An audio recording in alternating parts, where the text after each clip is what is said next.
berbicara. Silakan. Saudara-saudara sekalian, tanpa krisis iklim pun persawahan pertanian kita tidak memiliki air dan irigasi yang memadai. Bahkan dia lebih fatal lagi dalam mengadakan pengadaan pangan nasional. Petani tidak dilibatkan dan bahkan hanya melibatkan korporasi. Ini yang harus kita rubah.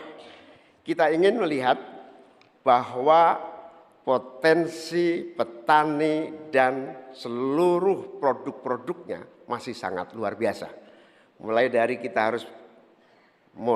dari pengadaan lahan yang memadai. Dalam arti lahan-lahan yang ada melalui reformasi agraria. Reforma agraria menjadi prinsipnya. Yang kedua, petani kita harus kita beri pupuk yang cukup dengan harga yang terjangkau. Bahkan banyak petani punya duit sebetulnya tapi pupuknya tidak ada. Bagaimana mungkin? Yang kedua, potensi pupuk organik juga menjadi salah satu bagian penting agar produksi pertanian kita semakin berkualitas. Di sisi yang lain kita ingin program perlindungan gagal tanam gara-gara iklim juga kita berikan supaya petani kita aman, merasa aman dan yakin dengan produksinya. Pengembangan irigasi dan subsidi pupuk tidak bisa dielakkan.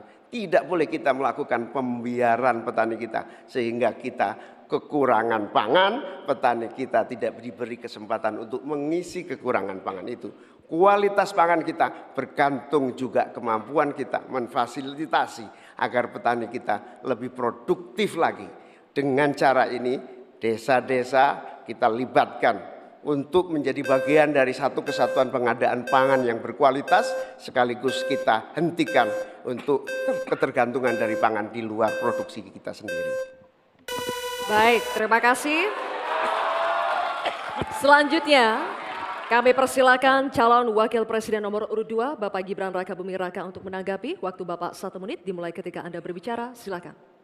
Baik, terima kasih. Enak banget ya Gus ya, jawabnya sambil baca catatan tadi. Kuncinya di sini adalah ekstensifikasi dan intensifikasi lahan.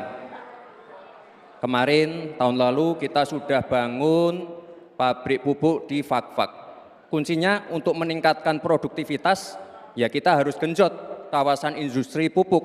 Kita dekatkan pupuknya dengan lahan-lahan pertaniannya. Kuncinya pupuk dan pupuk harus didekatkan dengan lahan-lahan pertanian. Otomatis produktivitas akan meningkat. Dan jangan lupa mekanisasi. Kita ingin meningkatkan produktivitas para petani. Pakai RMU, pakai combine harvester, dan juga kita melibatkan generasi muda melalui smart farming. Pakai IoT untuk melihat pH tanah, keasaman tanah, kesuburan tanah, dan juga penggunaan drone untuk penyemprotan pestisida. Terima kasih. Baik, terima kasih. Terima kasih. Baik, kita lanjutkan.